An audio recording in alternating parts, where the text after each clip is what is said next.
제가 신학교에 입학해서 처음 읽게 되었던 책들이 있는데 그 중에 기억에 남는 책이 있습니다. 존 캅이라고 하는 신학자가 쓴 생각하는 기독교인이어야 산다라고 하는 책이었습니다. 생각을 하는 기독교인이어야 살아날 수 있다. 죽어있는 그리스도인에서부터 살아있는 그리스도인이 될 수 있다라는 내용이었습니다. 벌써 20년도 넘었습니다만 이런 내용으로 기억이 됩니다. 책 제목처럼 교회에서 배우게 되는 다양한 가르침들이 있죠. 이것을 무턱대고 혹은 덮어놓고 믿지 말고 스스로 생각해봐라, 판단해봐라, 분별해봐라, 그리고 결정하고 책임져라 라는 내용이었습니다.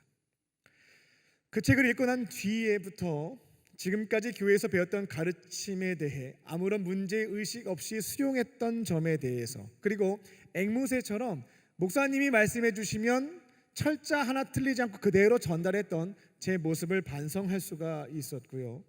신앙의 다양한 영역에서 질문을 품기 시작했습니다. 마치 그 중2병에 걸린 학생처럼 무슨 말만 하면 왜요? 왜요? 이 질문을 한 거예요. 신학교에서도 그랬고 교회에서도 그랬고 집에서도 그랬습니다. 그렇게 신학교에 입학해서 학부 4년 동안 제가 늘 붙잡고 있었던 단어는 영어로는 why였습니다. why, 왜요? 라는 거였죠. 그렇게 질문을 던져가면서 스스로 신앙을 다시 한번 세워가고 형성할 수 있는 시간을 가졌습니다. 목사님이 통성기도를 하라고 하면 예전에는 남들처럼 똑같이 통성기도를 했는데 물었습니다. 왜요? 왜 소리 내서 기도해야 되는 건가요? 따져 물었고, 예배 인도자가 손을 들고 찬양을 하라고 하면 예전에는 어떤 사람이 손을 들 때 그 모습이 멋있는지 그 각도를 체크해서 따라 한다든지 이런 생각을 했었는데 물었습니다. 왜요? 왜 손 들고 찬양해야 돼요? 이런 것들을 물었죠. 주일 성수, 11조 기도 생활, 봉사, 전도, 국내 해외 선교까지 그냥 넘어간 적은 없습니다. 왜요? 왜 가야 되는데요? 왜 해야 되는데요? 늘 질문을 던졌습니다. 그 시간은 때로는 흥미롭기도 했습니다만 답을 찾는데 오랜 시간이 걸리는 주제에 관련돼서는 마음이 참 힘들었습니다.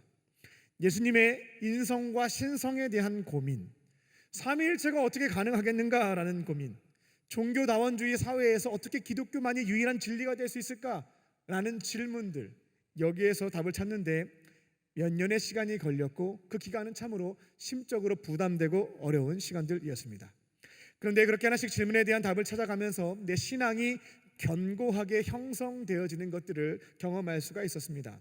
이전까지는 기초가 튼튼하지가 않다 보니까 어려운 문제가 발생하게 되면, 즉 파도가 한번 몰아치게 되면 모래 위에 세운 성처럼 한 번의 신앙이 다 무너져 버리는 것이죠. 근데 조금씩 질문을 통해서 나의 신앙이 형성되다 보니 어떠한 공격과 어려움이 있어도 흔들림이 덜하는 것들을 경험할 수가 있었던 겁니다. 그렇게 4년 동안 신앙의 영역에서 하나님의 금촉 같은 나의 아이가 되어 Y라는 질문을 계속해서 던져갔고, 그렇게 나의 인생관과 가치관과 사고방식이, 세상을 바라보는 관점이 바뀌는 것들을 경험할 수 있었습니다. 사용하는 언어도 나름 기독교적인 것들로 바뀌고 성숙해져 가는 것도 경험했습니다. 그런데 예상하지 못한 문제가 발생했습니다. 이렇게 생각하는 그리스도인, 생각을 많이 하는 그리스도인은 어떤 결과를 가져다 줬냐면 제 머리를 키워줬습니다. 머리는 커진 거죠. 문제는 손과 발이 그대로인 겁니다. 오히려 더 작아진 부분이 있었습니다. 사람 신체를 가지고 표현하는 것은 적절하지 않지만 영적으로 가분수가 됐습니다. 이 가분수랑 가장 닮은 캐릭터가 뭐가 있을까 찾아보니까 미니언즈가 있더라고요.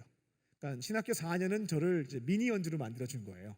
머리는 굉장히 커졌는데 손과 발은 작아진 거죠. 머리가 크기 전까지는 교회에서 봉사하자, 선교하자, 전도하자라고 하면 고민하지 않고 앞장서서 헌신을 했는데 이제는 왜요? 왜 해야 되는데요? 질문을 던져가면서 나름 동의가 되지 않는 경우에는 참여하지 않았습니다. 그러면 이제 와서 묻는 거죠. 왜 참여 안 하냐고. 그러면 제가 나름대로 형성한 신앙관을 가지고 설명하기 시작했습니다. 나름 설득력 있게 이야기를 해서 꼼짝도 하지 못하는 것을 보면서 기쁨을 얻었던 모지리와 같았던 모습도 있었습니다. 그 당시에는 제가 잘났다라고 착각을 했는데 지금 생각해 보면은 얼굴이 빨개지는 거죠. 말 그대로 모질이었습니다. 오늘 말씀의 제목입니다. 행동하는 그리스도인이어야 산다입니다. 생각은 영적으로 머리는 키워줍니다. 머리를 크게 가분수로 만들어줄 수는 있습니다. 하지만 하나님의 손과 발이 되어 헌신하는 이 영역에는 도움이 되지가 않습니다. 생각을 넘어 행동하는 그리스도인들이 되었을 때에 우리는 누군가를 섬길 수 있는 손과 발을 키울 수가 있는 것입니다. 그리고 오늘 본문에 기록된 대로 예수님처럼 기적을 만드는 사람들, 미라클 메이커가 될 줄로 믿습니다. 오늘 선포되는 말씀을 머리로 깨닫고 또 마음으로 믿고 삶의 자리에선 실천하심으로 예수님처럼 이 세상 속에서 기적을 만들어가는 사람들, 주신 사명들을 감당해가는 저와 여러분 되시기를 주님의 이름으로 축원합니다. 첫 번째로 기적의 시작은 찾아감입니다. 기적의 출발점은 찾아감입니다. 오늘 본문은 오병이어 사건을 기록하고 있습니다. 어린아이의 작은 헌신을 통해 성인 남자 5,000명, 여성과 노인과 아이를 포함하면 한 15,000명 이상이 배부르게 먹었다라고 하는 미스테리한 사건이 기록되어 있습니다. 저는 지금까지 이 해당 본문으로 20번 이상 설교를 해왔고 그때마다 오병이어 기적의 출발점은 예수님의 말씀에 따라 열심히 도시락을 찾아 나섰던 안드레였다. 혹은 아이들한테 먹을 거는 생명과 같아요. 생명과 같은 도시락을 내어준 어린아이의 희생이 있었기에 기적이 시작될 수 있었다라고 해석해서 설교를 해왔습니다. 그런데 오늘 본문을 묵상하는데 그보다 앞선 사건이 하나 더 있음을 발견할 수 있었습니다. 본문 1절을 보게 되면 예수님은 디베랴 갈릴리 호수 건너편으로 가셨다. 예수님이 그 땅으로 찾아가셨다라고 하는 것을 보게 됩니다.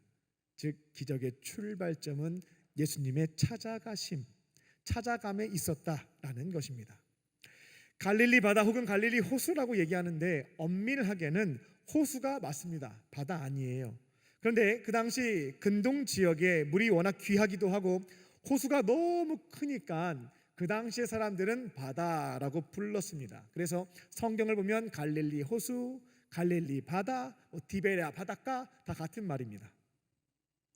우리는 갈릴리 바닷가와 관련돼서 한 가지 에피소드를 알고 있습니다. 뭐냐면 베드로가 또 다른 제자들이 갈릴리 바닷가에서 배 타고 가다가 밤에 풍랑을 맞게 됐고 죽을 뻔하게 되죠. 그때 예수님이 나타나셔서 그들을 건져줬다. 풍랑을 잠잠하게 하셨다. 더 놀라운 거는 풍랑을 뚫고 왔다. 바다를 건너왔다라고 하는 사실이었죠. 그때 베드로가 예수님께 저도 물 위를 걷고 싶다고 얘기하게 되었고 예수님이 와라 말씀하셔서 그가 물 위를 걷게 되었다라고 하는 에피소드, 그 말씀을 저희들은 알고 있습니다. 갈릴리 호수라고 하는 것은 잔잔한 유유자적할 수 있는 그런 공간이 아닙니다. 언제든지 기상 상황이 바뀌게 되면 풍랑이 몰아칠 수 있고 죽을 수도 있는 그런 위기가 발생할 수 있는 공간이었다는 것입니다.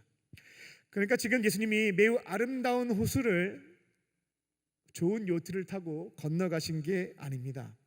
언제든지 기상이 변화되게 되면 죽을 수도 있는 거예요. 어려움에 처할 수 있는 상황, 그 바다 건너편으로 찾아가신 겁니다. 여행 가신 것이 아니었고요. 하나님 아버지께서 그 땅으로 가라고 하셨으니까, 그 지역으로 가라고 하시니까 바다를 건너서 찾아가신 것입니다. 오병이의 기적의 출발점은 무엇입니까? 하나님 아버지의 말씀에 따라 예수님이 찾아가신 것, 찾아가심에 있다라는 것입니다. 우리가 구원자로 믿고 있고요, 내 삶을 바른 길로 인도해 주실 수 있는 주인으로 따르고 있는 그 예수님, 그분은 어떠한 분이셨냐면 오늘 본문에 나와 있는 것처럼 찾아가시는 분이었습니다. 찾아와 하지 않으셨고요, 찾아가신 분이셨습니다. 예수님은 죄인인 인간을 구원하시기 위해서 가장 높은 곳에서부터 가장 낮은 곳으로, 우리 삶의 현장으로 찾아오셨죠. 내가 있는 높은 곳으로 찾아와 그럼 누가 갈 수 있겠습니까? 예수님은 찾아오셨습니다. 그리고 우리를 바르게 공감하고 이해하기 위해서 우리가 생활하고 있는 삶의 터전으로, 세속의 한복판으로 찾아오셨죠. 그렇게 33년을 함께 사셨습니다. 왕궁에 머물면서 나 만나고 싶은 사람, 하나님의 아들을 만나고 싶은 사람은 저기 왕궁으로 오세요 하지 않으셨습니다. 혹은 속세를 떠나서 산속에 들어가 계시면서 혼자 수행을 하시고 특별한 깨달음을 얻게 되면 찾아온 중생들에게 내가 새로운 것을 알게 되었으니 가르침을 주겠다 말씀하신 적도 없습니다. 치열하고 처절한 삶의 한복판에 들어오셔서 찾아오셔서 함께 사신 분이 예수님이셨죠. 그리고 지금은 어디에 계실까요? 2000년 전에 십자가에 달려 돌아가셨을 때에 나는 이제 모든 것을 다 이루었다 라고 말씀하셨죠. 그렇게 말씀하신 뒤에 모든 사명을 다 마치시고 3일째 되는 날 부활하셔서 하나님의 우편에 가서 편안히 안식하며 나를 따르고 있는 사람들이 어떻게 이 땅에서 살고 있는지 대형 스크린을 통해서 확인하시면서 팝콘 드시는 분이 아니다라는 겁니다. 부활하신 뒤 그때부터 지금까지 그 순간부터 오늘날 이 순간까지 각 사람에게 찾아가셔서 그들의 마음의 문 밖에 서서 문을 두드리시는 분, 찾아가시는 분이 예수님이시다라는 것입니다. 광림교회 청년들의 여름은 매년 뜨겁습니다. 왜 그러냐면 선교의 열기로 뜨겁습니다. 올해에는 13개 지역에서 국내 선교가 진행이 되고 또 3개국에서 해외 선교가 진행됩니다. 하나님께서 우리에게, 우리 공동체에게, 나에게 말씀하신 그 지역, 그 땅이 있는 것이죠. 그것을 가라라고 말씀하시게 되면 우리는 휴가를 내야 되고 때로는 차를 타거나 기차를 타거나 비행기를 타고 불편함을 감수하고 그 땅으로 가야 합니다. 찾아가는 것이죠.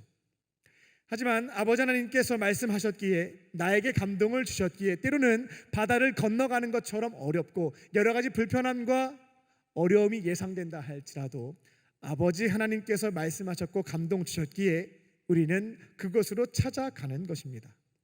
하나님이 각자에게 주신 이성, 자유의지, 경험, 정보 많은 것들을 자원으로 가지고 있습니다.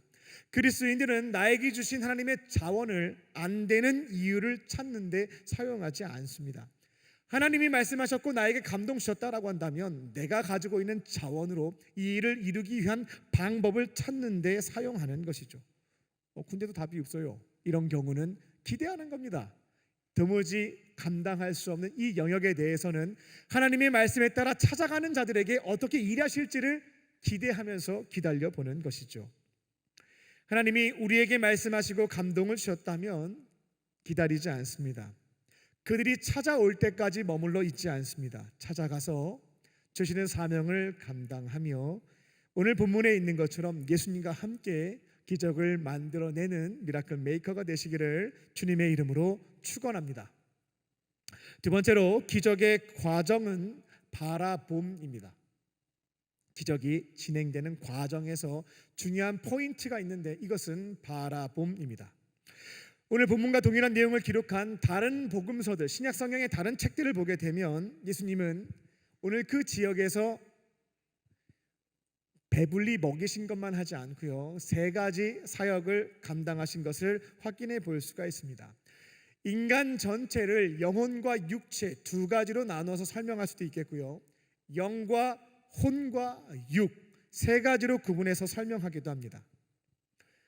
여기에서 영이라고 하는 것은 스피릿을 얘기하고 혼이라고 하는 것은 soul, 감정, 정서, 육이라고 하는 것은 육체, 바디를 뜻합니다. 예수님은 바다 건너편으로 넘어가셔서 그 땅에 살고 있는 인간 전체를, 즉 영과 혼과 육체를 치유하신 것을 확인해 볼 수가 있습니다. 회복시켜 주신 거죠. 먼저 예수님은 그곳에 있는 사람들에게 말씀을 통해서 스피릿, 영을 채우시는 것을 볼 수가 있습니다. 그곳에 있는 사람들이 다 영적으로 메말라 있었거든요. 영적인 갈급함이 있었습니다. 그러면 인간의 영이라고 하는 것을 어떻게 채울 수 있을까? 영의 양식, 하나님의 말씀을 공급하게 되면 인간의 영적인 부분이 채워질 수가 있습니다.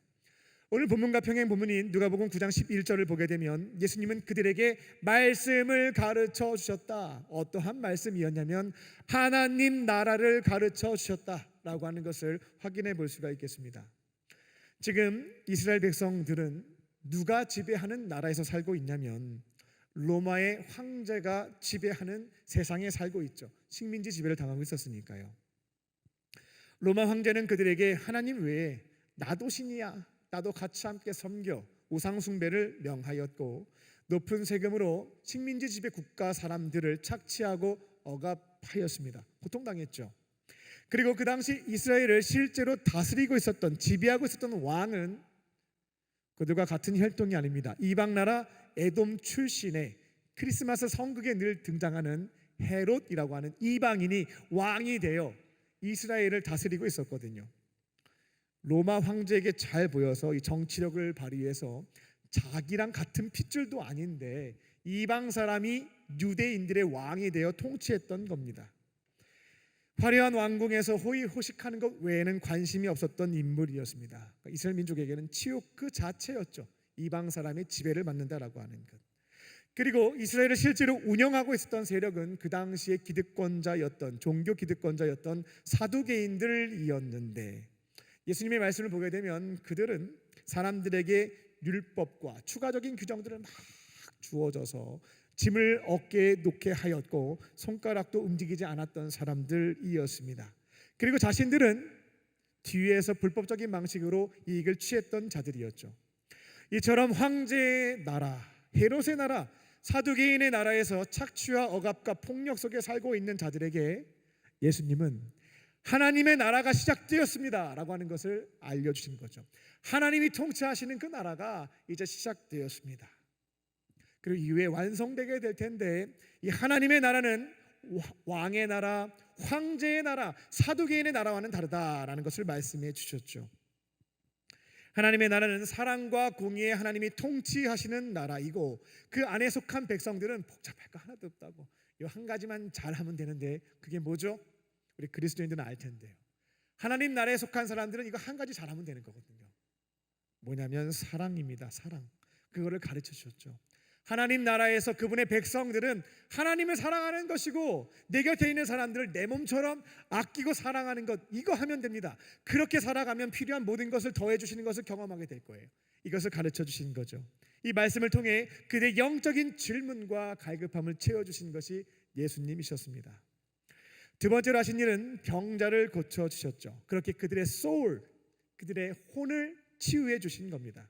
예수님이 이렇게 보니까 그곳에 있는 다수의 사람들이 병든 사람들이었습니다. 평행 본문인 마태복음 14장 14절을 보게 되면 예수님은 그곳에 있는 수많은 병자들을 보시면서 마음이 안타까웠다, 불쌍하게 여겼다, 궁휼한 마음이 생겼다라는 것을 보게 됩니다. 그리고 궁휼한 마음으로 치료를 시작합니다. 그 당시에 병에 걸리게 되면 이중고에 시달렸어요. 몸이 아픈 것도 힘들죠. 근데 더 어려웠던 것은 주변 사람들의 시선이었습니다.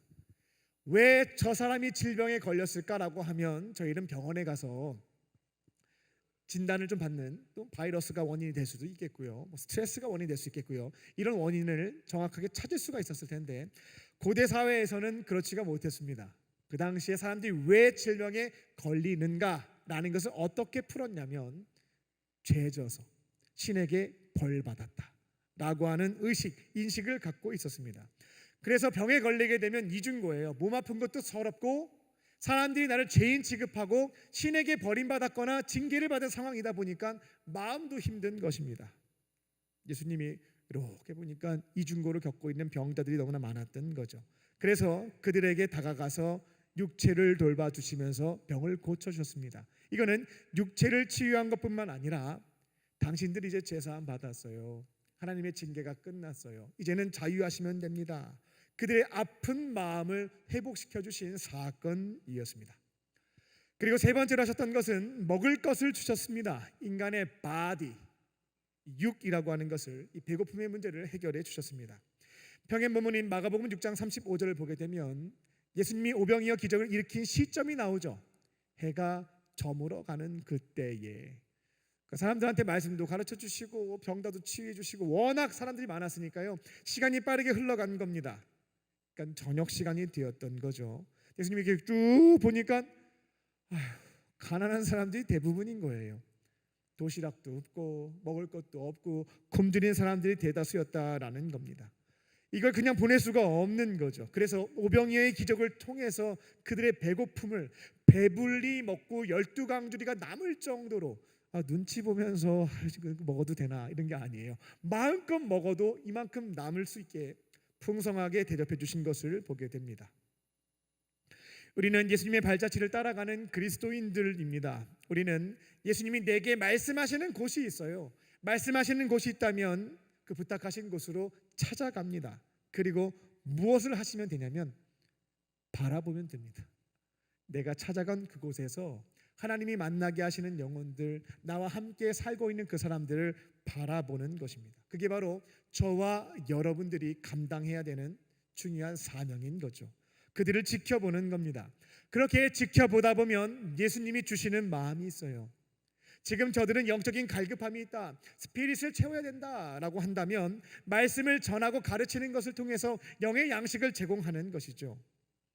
때는 예수님이 저들은 마음의 상처가 너무나 많다, 소울을 돌봐야 된다라고 말씀해 주시면 그들의 이야기를 들어드리고 기도해 드리는 것으로 예수님이 치유하실 수 있도록, 상처를 회복하실 수 있도록 사명을 이루어가는 겁니다.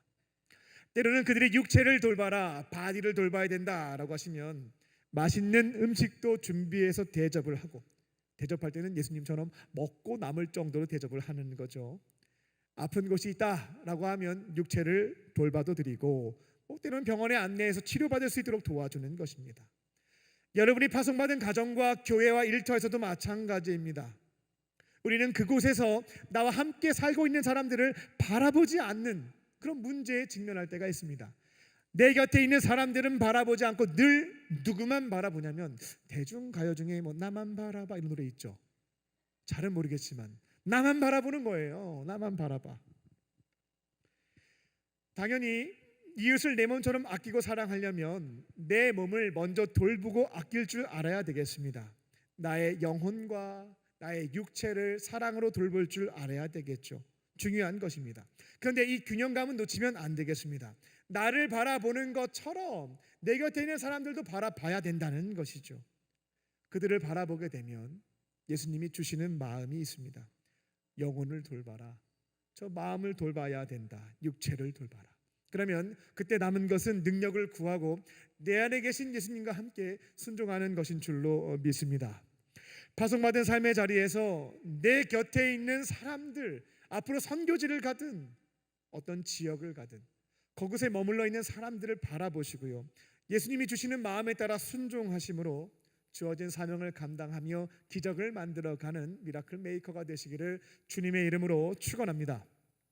끝으로 기적의 완성은 행동함입니다. 기적의 완성이라고 하는 것은 행동함, 행동을 통해 이루어집니다. 예수님은 그곳에 있는 사람들에게 먹을 것을 주시기로 결정하셨습니다. 그리고 앞으로 예수님을 대신해서 예수님이 하셨던 일들을 감당하게 된 제자들에게 한 가지 교훈을 주시기 위해 제자 빌립에게 질문을 던지십니다. 지금 사람들이 너무 많다.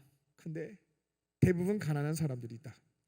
이들에게 먹을 것을 너무나 주고 싶은데 어디에 가면 빵을 구할 수 있을까라는 질문을 던지시게 되죠. 이 질문도 참 재밌어요. 예수님은 이 많은 사람들을 다 먹이기 위해서 가장 중요한 건 일단 돈이 있어야 살 수가 있는 거잖아요.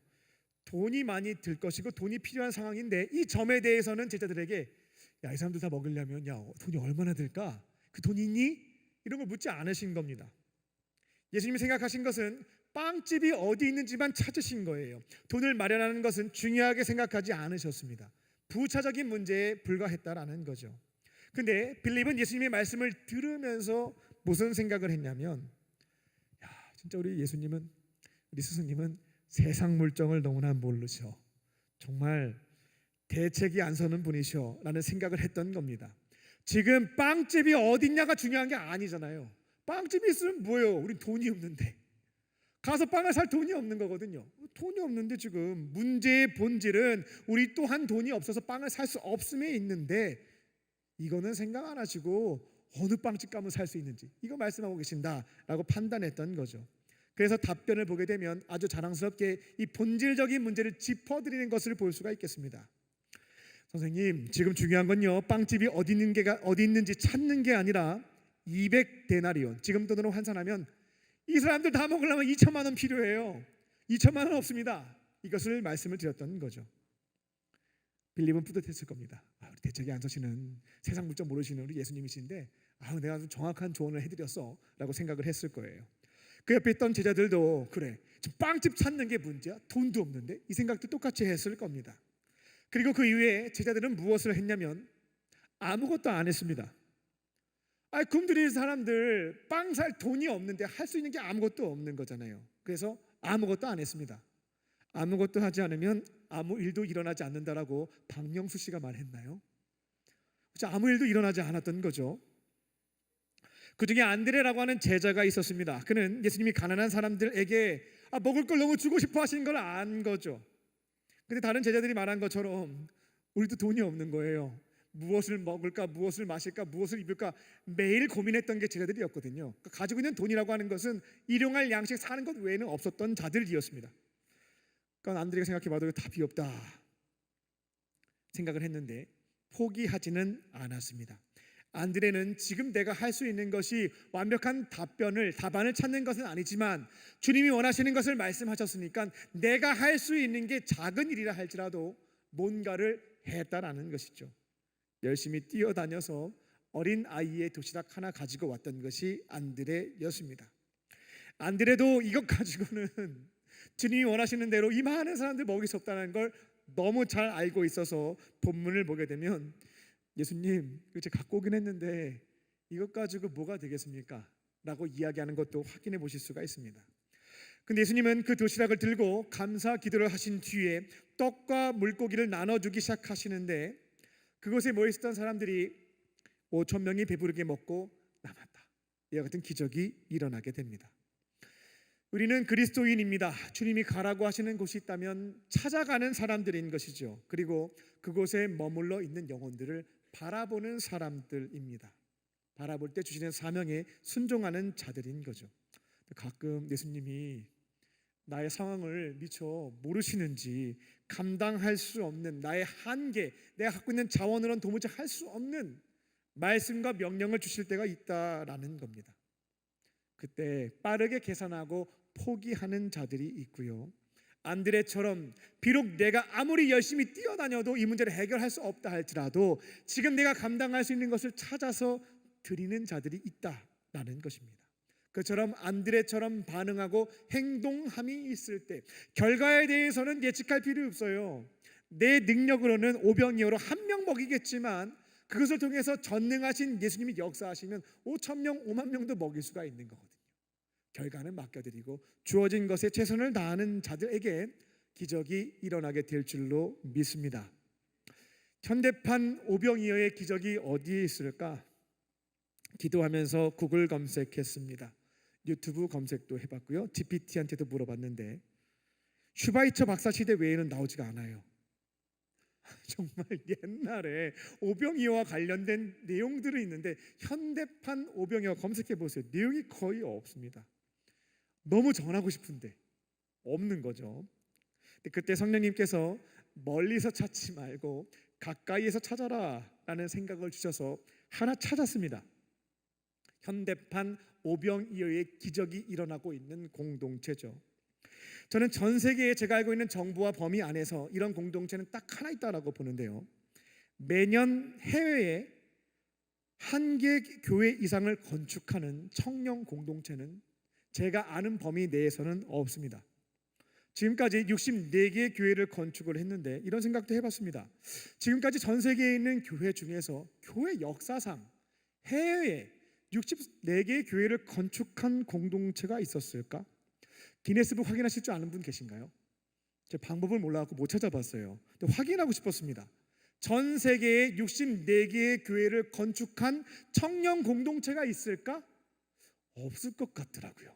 기네스북 등재도 가능하지 않을까? 이런 생각을 해봤습니다.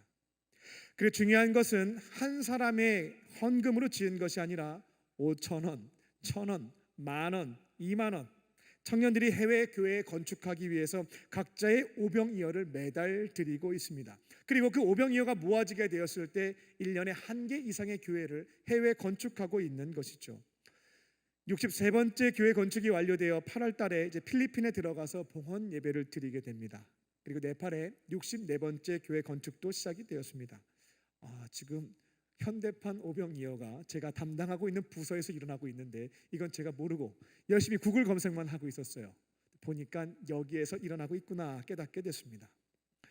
주님이 가라고 하신 곳이 있다라고 하면 갑니다.